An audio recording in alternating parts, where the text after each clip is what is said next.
الشيطان الرجيم بسم الله الرحمن الرحيم بسم الله وكفى والصلاة والسلام على نبي المصطفى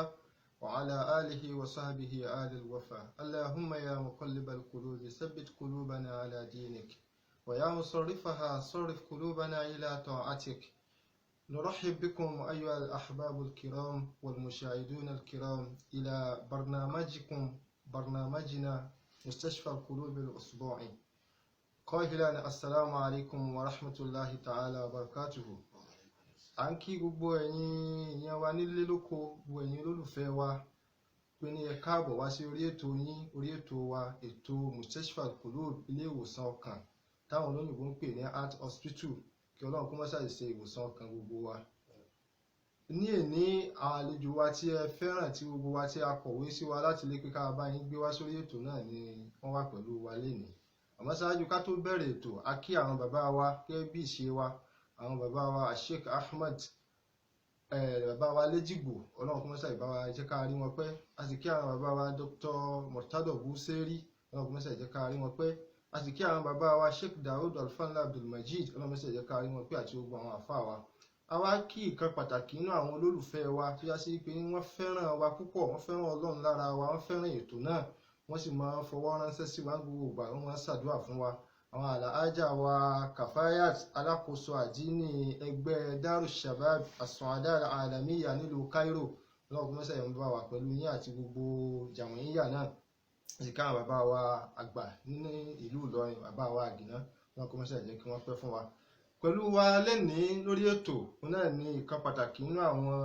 olólùfẹ́ yín tó yá sí pé ní ẹni ká bá yín gbé wá sí orí ètò. Òun náà ni àwọn ustaz wa Mudiru Markazi Ihya Ulum ní Nàìjíríà nílùú Àjìyàn, àfáà wa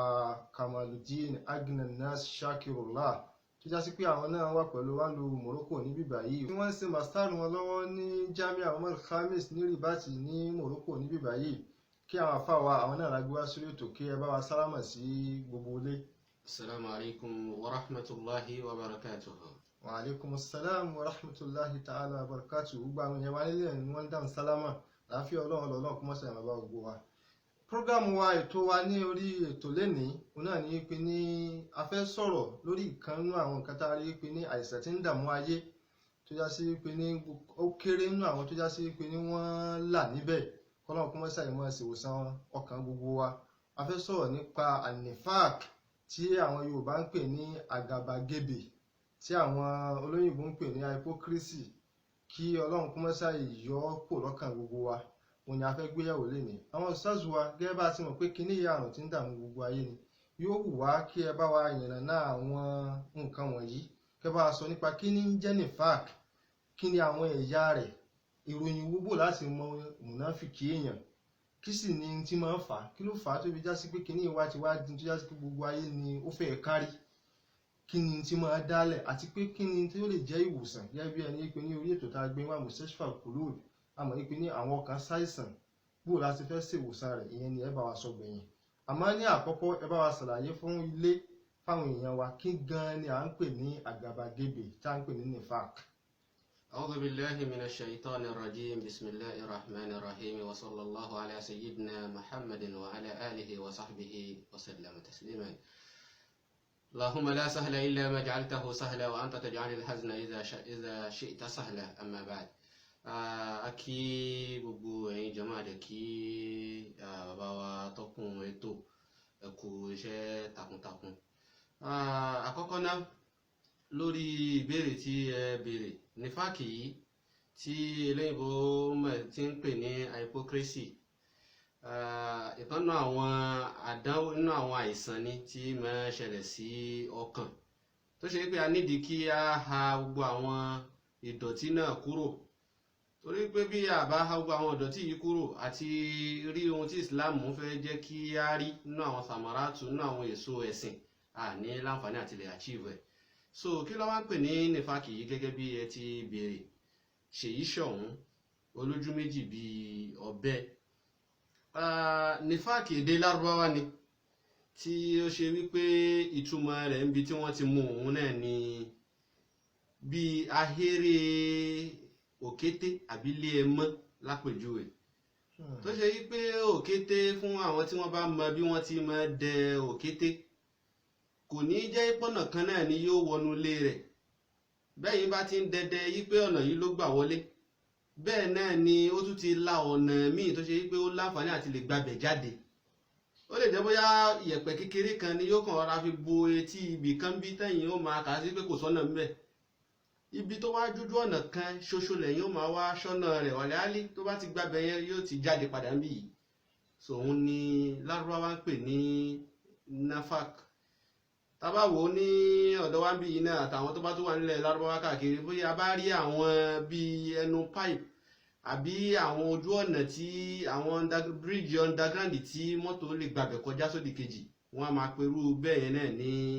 nafak. Nítorí kí ni wọ́n ṣe ń pè ní nafak òun náà ni pé ó ní ọ̀nà àbáwọlé ń bí yìí, ó sì lọ́nà tí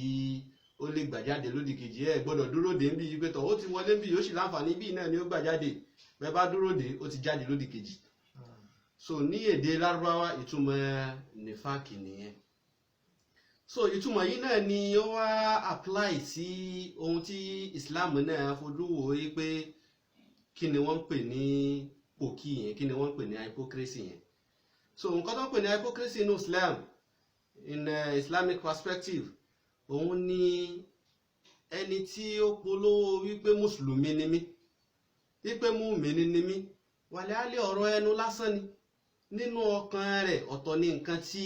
ó ń bẹ nínú rẹ̀. Adhara al-Islam, ó fi Islam hàn sí wa. À ń wò wípé mùsùlùmí ni ara wa ni, àmọ́ ohun tí ń bẹ nínú ọkàn rẹ̀ kúfùrù ni. Ó lóun ń bá wa ṣe ni, lọ́rọ̀ ẹnu àájọ́ ń lọ ni, àájọ́ ń da, àájọ́ ń tẹ̀lé ara wa ni. Àmọ́ hakikotan lódodo ẹ̀rí ipò ti padà tipẹ́tipẹ́, kò sí pẹ̀lú wa mọ́. So èyí ni Islam ń pè ní mùnáfìkì. Adúpẹ́ fún yín kí Ọlọ́run. Ó lérò pé gbogbo àwọn olólùfẹ́ wa náà ni wọ́n ń tábà àwa, wọ́n sì ń gbọ́ gbogbo àlàyé tí a ṣe lórí tí ń jẹ́ mùnáfìkì yìí. Tá bá wò ó, a rí i pé nínú àwọn ìwé ẹ̀sìn láti inú Al-Qur'an, nínú kútùbù sihah, nínú àwọn kútùbù sunan, a rí i pé ní a rí àwọn orípa ọ̀rọ̀ tí wọ́n gbà wá sọ́dọ̀ ànábì, àwọn reports tí wọ́n gbà wá sọ́dọ̀ ànábì lórí wípé ní lórí ọ̀rọ̀ nípa wípé ní mùnáfìkì yìí, àlàyé ń pa rẹ̀ àti bó ṣe rí. Ìkànnú ẹ̀ a rí i pé ní Imam Bukhari ó ń sọ̀rọ̀ nípa, ó gba ọ̀rọ̀ kan wá sọ́dọ̀ Ibn Abi Mulaykha wípé ní ó ní òun bá àwọn 30 nínú àwọn companion ànábì sallallahu alayhi wa sallam wípé ní gbogbo wọn pátápátá ní kulluhum yakhafu nifaqa ala nafsihi, wípé ní wọ́n máa bẹ̀rù ṣèyí sọ̀hún nifaq pé káwọn má ṣe. tó ibẹ̀ láti wá wo wípé ní kí wá ní káwo nifaq yẹn. Àwọn tó ní ìpín ẹ̀yà lóníranran táfìmọ̀ wípé ní tá bá ti rí nǹkan báyìí nifaq ni, tá bá ti rí nǹkan báyìí àgàmàgebè ti wọlé. Kí ni àwọn ẹ̀yà oníranran tí àgàmàgebè hypocrisy yìí tó pín sí? Ẹ ṣeun púpọ̀. Kí a tó lọ síbẹ̀, àkọ́kọ́ náà Islam, Quran lódidi tó jẹ́ manual àbí tó jẹ́ encyclopedia yìí pé báwo ni a ṣe fẹ́ ṣayé, báwo la ṣe fẹ́ ṣẹ̀sìn. Ó sọ̀rọ̀, Ọlọ́run bá wa sọ̀rọ̀ nípa mùnáfìkì, nípa ọ̀rọ̀ nífàkì yẹn rẹpẹtẹ. So nínú nǹkan tí Islam dẹ̀ mójútó, lápèjúwe káwo nu Suratul Baqara tó ṣe pé òun náà ni súra rẹ̀ gùn jù nú Al-Qur'an. Ìgbà tí Ọlọ́run bá ń ròyìn àwọn mùmínì, ó pín àwọn èèyàn sí mẹ́ta, ìran mẹ́ta náà lè yàn nínú súra yẹn. Àwọn ìran kan wọ́n jẹ́ mùmínì, àwọn ìran kan wọ́n jẹ́ kèfèrí tó yanjú.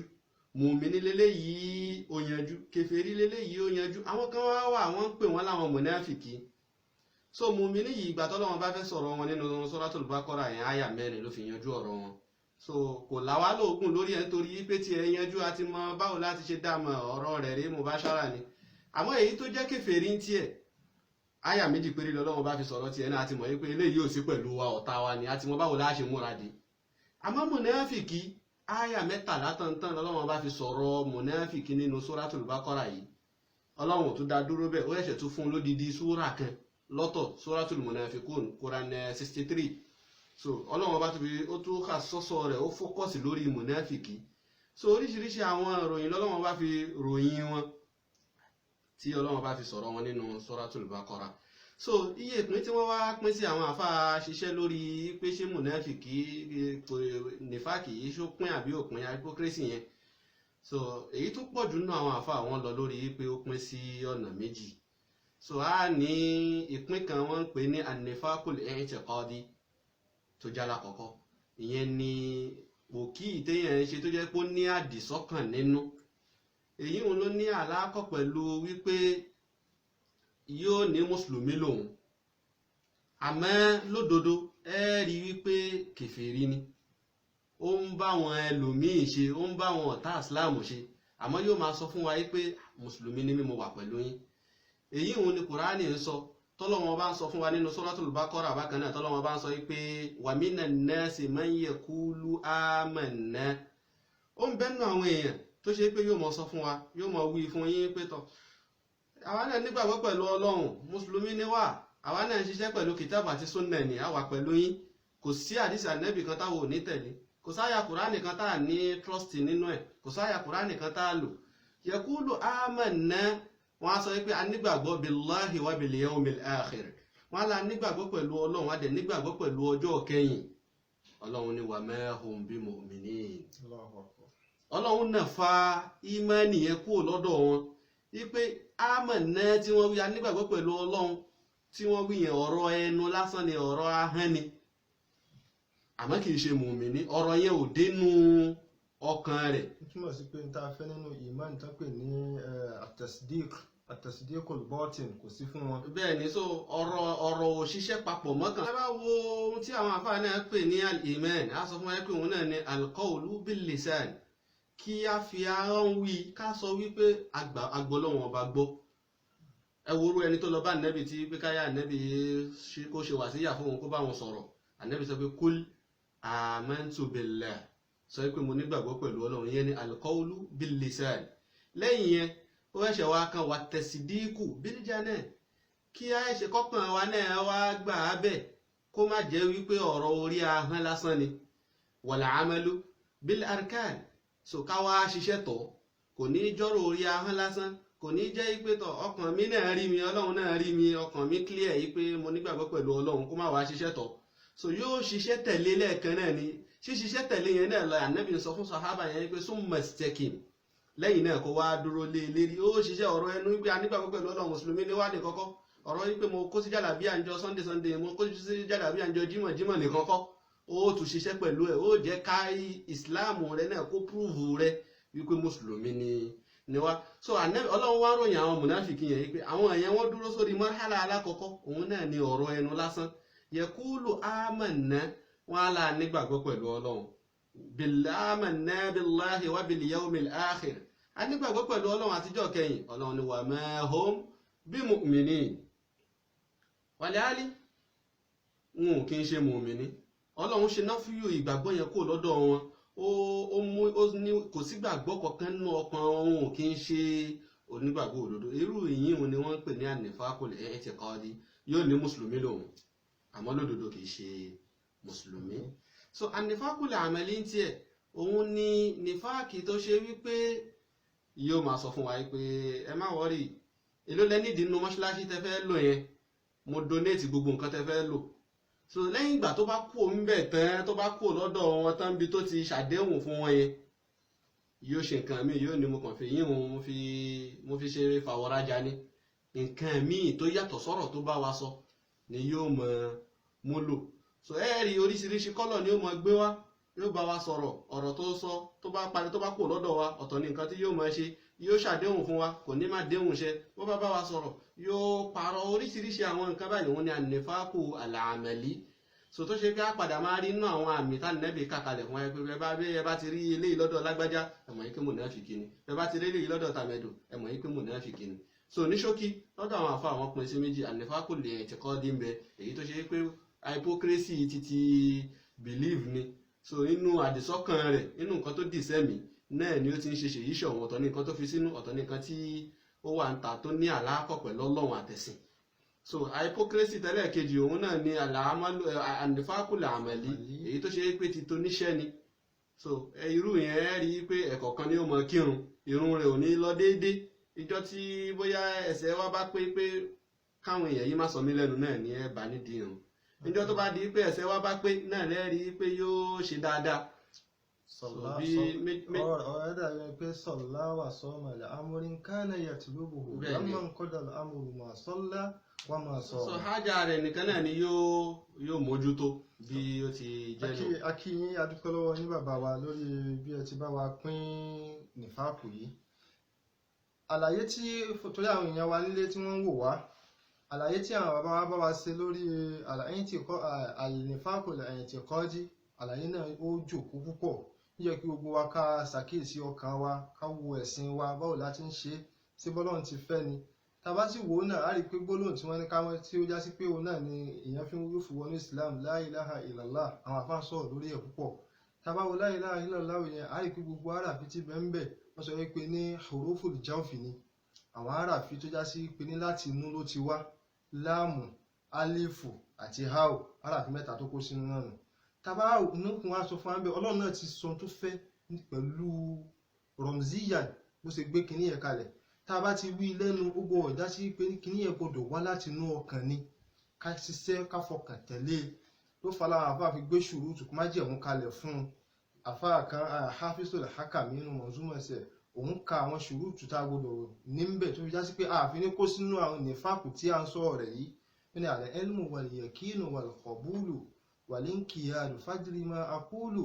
was-sidqu wal-ikhlasu wal-mahabba waffaqakallahu lima ahabba tí a bá ti lè ṣe àwọn kinní yìí bí wọ́n ti bá wa ṣàlàyé rẹ̀ á rí i pé ní a kúrò níbi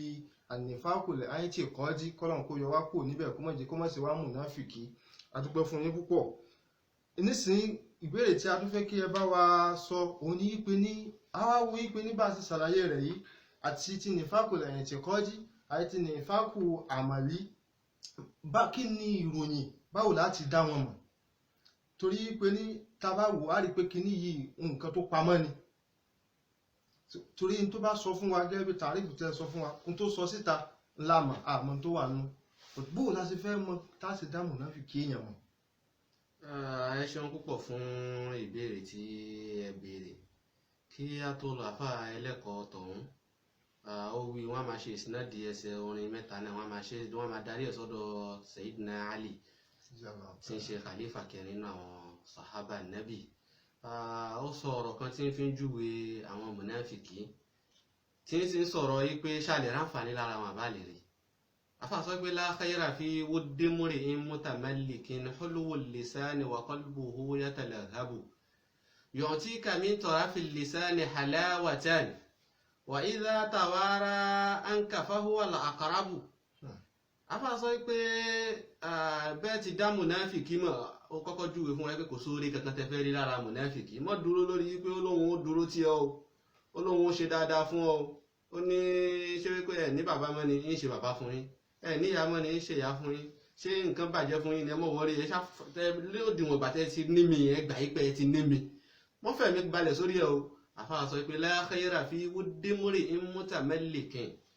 kò sóore fún ẹ̀dẹ́ ènìyàn kan tó ṣe pé bí ó bá ti ṣe ń ṣe sí ẹ máa wò pé èèyàn rẹ ni ẹ máa wò pé wàá rẹ ni lọ́rọ̀ rẹ̀ yóò wà òkè yóò oníhólùwò lisan ẹnu rẹ̀ dùn wa qalbuhu yatalahhabu àmọ́ láàrin yìí ó yẹ kí á ṣe yàtọ̀ láàrin kinní kan tí wọ́n pè ní mùjámálà yìí pé tọ̀kárẹ́ ni tí ó ń bọ̀ ẹ̀yin bàbá wa ẹ máa wọlẹ̀ ẹ̀yin èèyàn wa ẹ máa rọra nǹkan kan. ká kẹ́ wọn ká bàbàrà wọn. bẹ́ẹ̀ ni so irú èyí àwọn kan fẹ́ wò pé bóyá mùjámálà yẹn náà fẹ́ jọ mọ́ nifak so ó yẹ ká sọ̀rọ̀ nípa àárín yẹn nínú lábẹ́ yìí pé ìròyìn wo la fẹ́ fi dá mùnáfìkí mọ̀ àmọ́ títí mùjámálà yẹn ó pín sí méjì mùjámálà kan wà tó ṣe pé òun náà ní ká kun òdodo lọ́dà ìkan sì wà ká kun irọ́ lọ́dà ká kun irọ́ lọ́dà yẹn Islam ò fẹ́ yín o rárá èyí ń pa ó sì ń tẹ̀lé mùnáfìkí lọ ó ń tẹ̀lé nífàkì lọ àmọ́ ká kun òdodo lọ́dà Islam fẹ́ èyí o so ipò tá a bá wà ní yóò júwe wípé ṣá nídìí irú eléyà bá nídìí ẹ lápèjúwe nínú àwọn ọba Islam kan wà tí wọ́n ròyìn fún wa tó ti lọ wọ́n jẹ́ ó yé wa wípé ọba yẹn ó lálàá kan wípé tọ òun sùn gbogbo àwọn ẹran tóun ń sìn gbogbo ẹ̀ pátápátá ló kú ó wá bẹ̀rẹ̀ sí ní pe àwọn èèyàn wá pé ẹ wá bá mi rọ́ àlá yìí. Ó pẹ́ ní kíní ìyẹn sọ fọ́ba pé tọ ọba ó mọ̀ ṣe o àlá tẹ láyé àlá tó lágbára ni. Àmọ́ inú àdánwò tó wà ń bẹ̀ ni wípé ẹ fojú sunkún gbogbo àwọn ọmọ àtìyàwó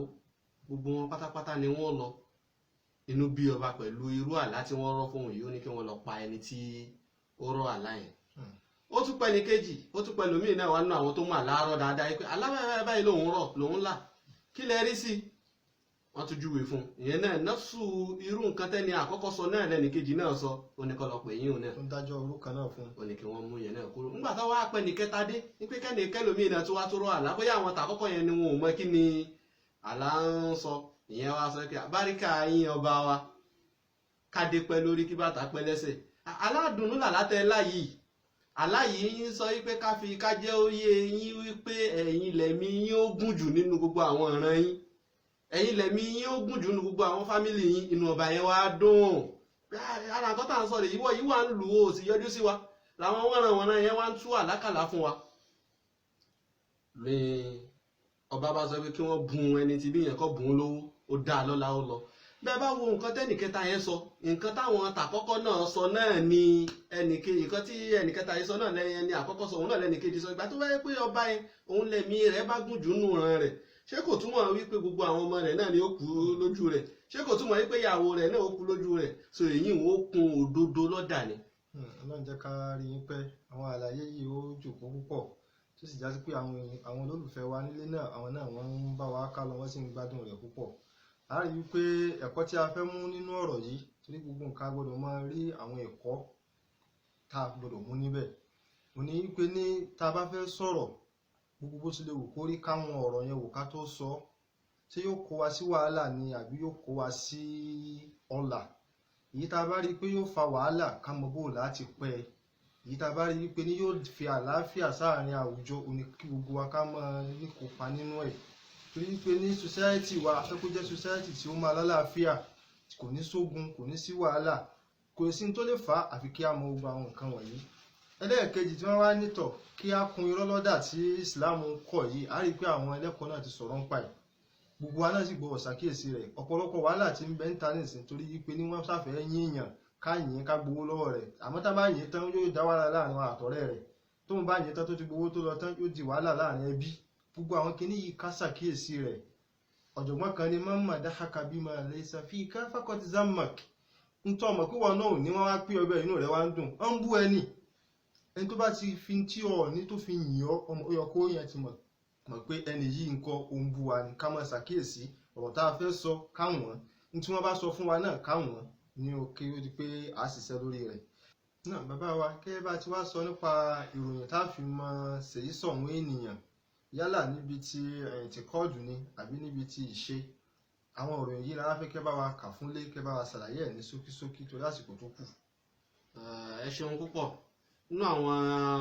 ìròyìn tí a máa rí lára mùnáfìkì Ọlọ́run bá ròyìn wọn rẹpẹtẹ fún wa nínú àwọn súwárì tí a sọ̀rọ̀ ẹ̀ a rí inú suratu al-Baqara a rí inú suratu Muhammad a rí inú suratu al-Munafiqun a rí lọ́pọ̀lọpọ̀ àwọn ààyè lóríṣiríṣi kódà títí kan suratu Tawbah náà ni so nínú àwọn àmì tí a máa rí ní ara mùnáfìkì al-khida' ká máa tan ara wa yóò mọ̀ tàn wá ẹ̀tàn rẹ̀ yóò pọ̀ àfi nígbà tí èèyàn ṣe òṣèlú Nàìjíríà ní tó ṣe gbogbo wa náà ti mọ̀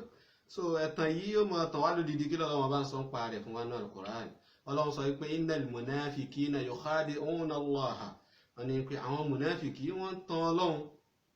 so yóò mọ̀ sọ pé tọ́ àwà pẹ̀lú Ọlọ́run à ń ṣe tọ́lọ́run ní gbogbo nǹkan tí wọ́n bá fẹ́ lò Ọlọ́run sọ pé yukhadi'una Allaha wa huwa khadi'uhum so òun fi nǹkan tó wà nínú ọkàn rẹ̀ yìí ń fi pamọ́ fọ́lọ́run Ọlọ́run náà wá ń fi irú kí ni ètò tóun náà ṣe lórí rẹ̀ Ọlọ́run náà fi pamọ́ fóun náà so òun lérò pé òun tan Ọlọ́run ni Ọlọ́run náà dẹ̀ ń wá òun náà dẹ̀ Ọlọ́run ní fa idha qamu ila salati qamu kusala nínú àwọn ìròyìn míì tún lè yín òun náà so kásàlì kan náà tún nìyẹn náà kásàlì yẹn nínú àwọn ìròyìn tá a rí lára mùnáfìkì ni so àti dìde lọ kírun òròjú yìí ó pọ̀ àfi bígbà tí wọ́n lu ọmọ pa fún ni so àsìkò oorun ní tóbi kì í ṣe pé àdánwò òròjú yẹn yóò wọ́ lẹ́wù yura'una an-nas nínú àwọn ìròyìn tí ẹ̀ torí lára rẹ̀ náà so dáadáa tí kò bá ní bí kárí mi kò ní bá yín ṣe so dáadáa ipe ká lè rí mi ká lè gbọ́ mi nìkan náà ni yóò máa bá wọn participate yẹn bẹ́ẹ̀ pé yura'una an-nasa wa la yadhkuruna Allaha illa qalila so yóò máa ṣètò kárí mi gbogbo ibi tí wọ́n ti polówó rẹ̀ tí gbogbo ayé ti mọ̀ yín kó náwó nìkan náà ni ó ti mọ̀ náwó ìjọ tá a bá nídìí owó kọ̀rọ̀ kò ní ná gbogbo ibi tí ó bá ti tí ó ṣe pé ó bá fẹ́ ṣiṣẹ́ fáwọn ọmọ òrukàn ibi táyé ò bá ti níbọ̀ kò ní náwó fáwọn ọmọ òrukàn ń bẹ̀ so kọ̀rọ̀ èyí tó bá jẹ́ ti kọ̀rọ̀ kò ní ná èyí tó bá jẹ́ ti gbangba nìkan náà ni yóò ná so àríyá nínú àwọn òròyìn tá a máa rí lára mùnáfìkí nù nínú àwọn òròyìn tá a máa rí lára mùnáfìkí àsúnmọ́ àná wà ń bẹ̀ ọlọ́run ni wala yadhkuruna Allaha illa qalila so àti ṣàdíkìrí náà ara ò máa ní ṣùgbọ́n ẹ bá sọ pé kó wá wo fíìmù wákàtí méjì kó wá wo season fíìmù bíi 12 ara ò ní ní yóò rọ ọlọ́run yóò jókòó tí nǹkan kan ò ní ṣe àmọ́ ẹ pè é pé tọ̀ ẹ jẹ́ àṣàdúrà o ẹ pè é pé kó wá rántí ọlọ́run so ìgbà yẹn jẹ̀díjẹ̀dí òde ìgbà yẹn ní ó rántí pé ẹ̀yìn ọ̀run ń dùn so gbogbo nǹkan ni ó mọ̀ ṣe lásìkò yẹn ọlọ́run ni wọn ò ní lè rántí ọlọ́run àfi díẹ̀díẹ̀ ẹ̀kọ̀ọ̀kan náà ní ẹ̀mọ̀ ẹ̀rí tí ó máa rántí ọlọ́run. sábà wo àyà yìí nìsín ọlọ́run fi ìròyìn mẹ́rin fún wọn wọn lérò pé àwọn ń tan ọlọ́run ẹlẹ́ẹ̀kejì wọ́n máa kírun wọn ò ní lè kírun déédéé wọ́n máa sọ̀rọ̀ ju bí irun wọ́n máa ṣe ṣe àrími sáwọn ènìyàn wọ́n sì tún máa wọn ò ní lè dárúkọ ọlọ́run aróòmọ̀ ni wọ́n ń bi dárúkọ ọlọ́run. bẹ́ẹ̀ni so ìròyìn kan nìyẹn ìròyìn mẹ́rin kan nìyẹn nínú àwọn ìròyìn tẹ́ẹ̀rí lára mùnáfìkì nínú àwọn ìròyìn míì tẹ́tù rí lára mùnáfìkì òun náà ni àlùkẹ́dùbù yóò mọ irọ́ pa yóò kó ní marhala primary classes yóò kọjá lára secondary class kódà yóò bá dé university so yóò gúdùnú rọ ibẹ̀ bá ti ń hé bí náà ni ẹ tún máa tún mú lọ́hùn ọlọ́run bá sọ pé idha ja'aka al-munafiquna qalu nashhadu innaka la rasulullah wọ́n ní pé táwọn mùnáfìkì bá wá bá ọlọ́run sọ fún ànábì Muhammad bẹ́ẹ̀ pé tọ́ báwọn mùnáfìkì yìí bá dé tí wọ́n bá sọ fún pé tọ́ àwa gán gbà yí pé òjíṣẹ́ ọlọ́run ni ẹ́ bíjọ́ mọ́ mi ni wọ́n ṣe lọ bá àfa yìí pé tọ́